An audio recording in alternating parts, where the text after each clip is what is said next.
Hello, everyone. Thank you all for attendance today. At the beginning, we all know and agree that hypertension is associated with LVH. Today's question is it associated with diabetes as well? So our study is entitled like increased left ventricular mass as a marker of LVH in normotensive type 2 diabetic patient. This study was done last year in Egypt in 2024 in my university hospital.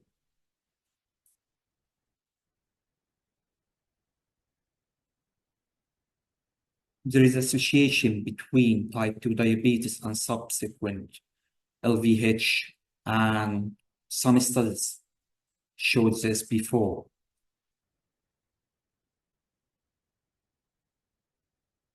In 2024, Ferma et al. Mentioned that echocardiography is essential for quantification and early detection of LV structural finding for various cardiovascular diseases.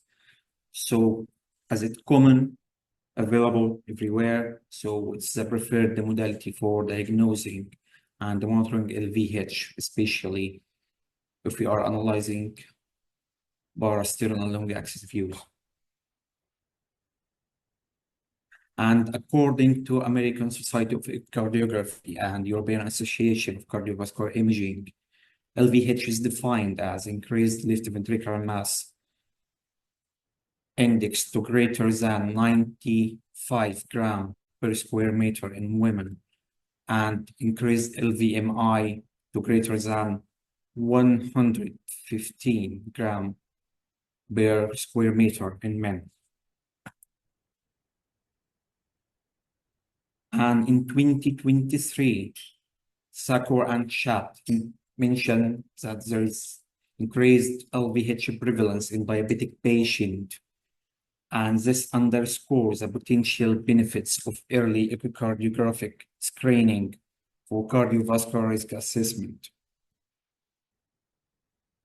So we aimed in our study to specify the clinical significance of application of echo in normotensive patients with type 2 diabetes. We designed the study to assess correlation between left ventricular mass as a marker of LVH to the duration and control of diabetes and factors affecting it. Our methodology was like the following. We included 100 participants distributed in two groups. Group A is cases and group B is controls. The first group and second group included 50 patients in each group. Group 1, group A I mean, was for diabetic patients with normal blood pressure without any history of antihypertensive medications. And group B was control. We included normotensive patients with type 2 diabetes. And we excluded for sure patients with hypertension and patients with structural heart disease, CKD patient, and coronary artery disease patient as well. We evaluated all study participants by taking full medical history, including past medical history, clinical examination, laboratory screening, including complete sugar profile, fasting, postprandial, and HbA1c. Complete lipid profile as well was done for every patient. We used transthoracic echo, 2D guided with M-mode measurements to obtain LV mass. And we used Devereux formula, I mean the modified one, recommended by American Society of Echocardiography. Our results showed the following. Regarding basic characteristic among the study participants, there was no significant difference related to age or gender or history of smoking. Unlikely, there was significant difference related to BMI. The main age of our study group, group A, was around 48.7 46 and group B was around 45.9. Gender distribution, male represented 44 in group 1 and 50 in group B. Females represented 56 in group A and 50 in group B. This table showing blood sugar profile among study participants. You can say there was significant correlation related to fasting blood sugar, osteprandial, and HbA1c. All of them were higher for sure in diabetic patients.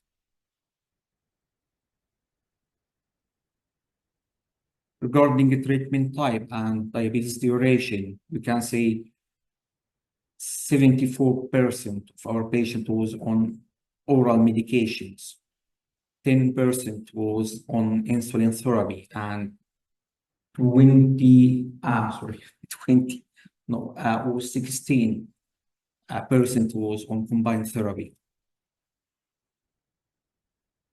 This table shows that diabetic cases had higher level of creatinine and cholesterol and non-HDL.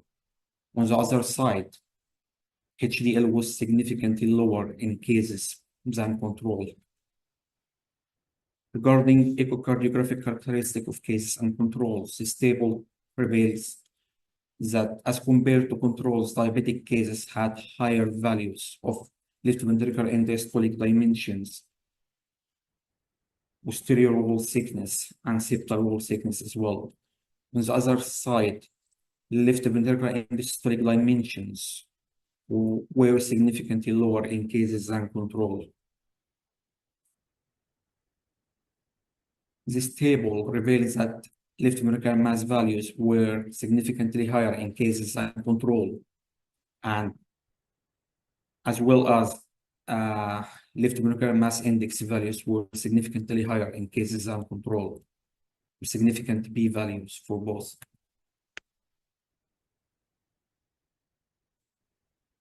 The previous table shows that there was statistically significant positive correlation between left ventricular mass and several study parameters, including diabetes duration, fasting blood sugar, postprandial blood sugar, HbA1c, left ventricular end-diastolic dimensions, left ventricular end-systolic dimensions, septal wall thickness, posterior wall thickness, and left atrial dimension.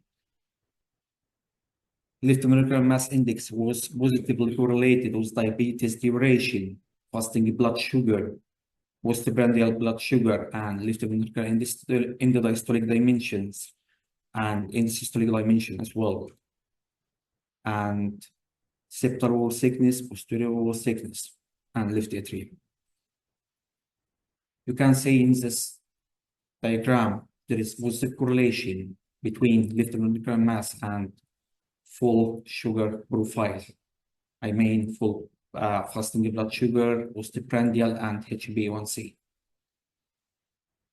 And the same was for left ventricular mass index.